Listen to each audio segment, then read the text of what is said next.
Je me retrouve donc à poil sous la douche avec mes perfusions. Elle me tient, elle m'aide et tout. Puis là, cette jeune fille qui dit oh, « J'étais tellement fan de vous !» D'autres artistes voilà, qui disaient « Moi, mon premier concert, c'est Laurie. Moi, j'étais fan de Laurie. » Je fais « Waouh !» Mais en fait, c'est moi qui suis fan d'eux aujourd'hui. Salut tout le monde, c'est Laurie pour Mademoiselle et je vais vous raconter mes premières fois. Je rêvais d'aller aux États-Unis. Et c'était pour tourner mon premier clip, près de moi, à Miami. Je savais pas à ce moment-là que j'allais en tourner plein d'autres derrière. C'était un moment tellement magique. Je réalisais plein de rêves. Là, j'arrivais aux États-Unis, je tournais un clip, mon premier single. C'était waouh, qu'est-ce qui se passe? Ça a été avec les élèves de la Starac saison 1. Même moi, je me prenais pour une élève, tellement j'avais le même âge qu'eux. Et après, j'y suis allée tous les ans. Quand je pouvais plus aller faire du shopping avec mes copines un samedi après-midi à Châtelet-Léal, quoi. Il y avait tellement de monde que c'est un mec de sécu d'un magasin qui nous a fait rentrer dans le magasin et qui a fermé le magasin. Alors que moi, j'étais partie faire du shopping avec mes copines, quoi. C'était... Il y a un fan qui m'a offert une étoile. Apparemment, tu peux acheter des étoiles. Et donc, j'ai le certificat à la maison. Il me l'a envoyé, une étoile qui a mon nom. Ah si, une fois, j'ai eu... Alors, je venais de me faire opérer d'endométriose. Je dois aller me laver. Sauf que je peux pas me déplacer toute seule, je peux pas rester debout trop longtemps et tout.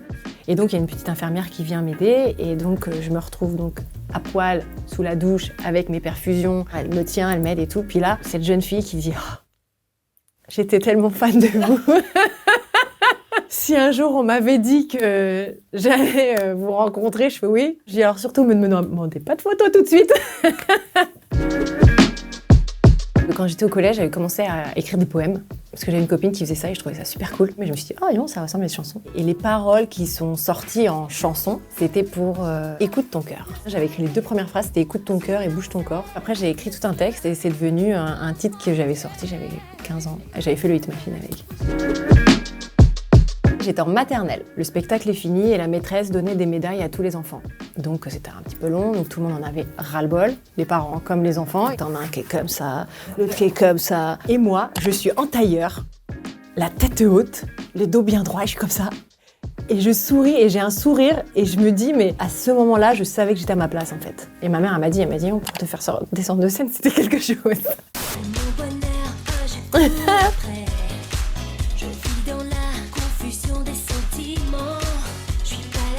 Ah, ils sont à fond.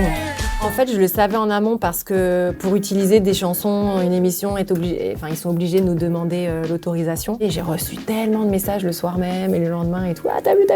De voir que tout le monde connaît les paroles. Tu fais waouh, c'est cool. Parce que c'est vrai que quand on fait des titres, au départ on les fait pour nous. Et après, ces chansons appartiennent à tout le monde. Et de voir que c'est une chanson qui revient souvent, on en parle souvent. Là, de la voir dans cette émission, ouais, je me suis dit waouh, trop bien. Elles ont assuré les filles.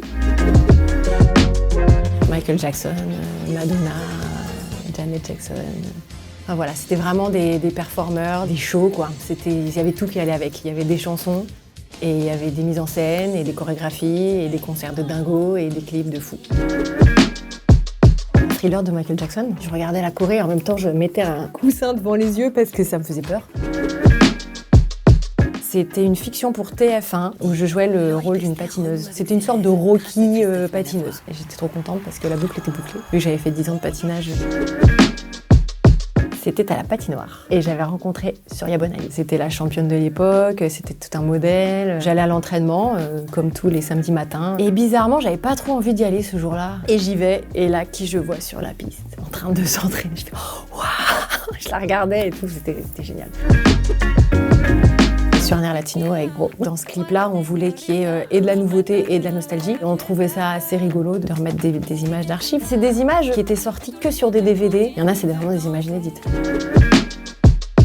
C'est donc le single Sur un air latino avec Bro. Et puis aussi d'autres titres avec d'autres artistes, des versions de Dingo. J'avais envie de faire quelque chose pour la sortie des 20 ans, le 20 ans du premier single, les 20 ans du premier album. Ce qui m'a donné le déclic, c'était de voir plein d'artistes que j'admire moi aujourd'hui. Parler de moi dans les médias. Pomme par exemple qui a dit ouais, première chanson c'était Laurie. Dans mes années d'enfance, ça a été une des artistes que j'ai admiré le plus et qui du coup m'a donné envie de lui ressembler. Et comme j'avais envie de lui ressembler, j'avais envie de faire le même métier qu'elle. Puis d'autres artistes voilà, qui disaient bah moi mon premier concert c'était Laurie, moi j'étais fan de Laurie. Je fais waouh. Mais en fait c'est moi qui suis fan d'eux aujourd'hui. Ça m'a vraiment touchée et je me suis dit tiens il y a quelque chose à faire quoi. Bye bye mademoiselle.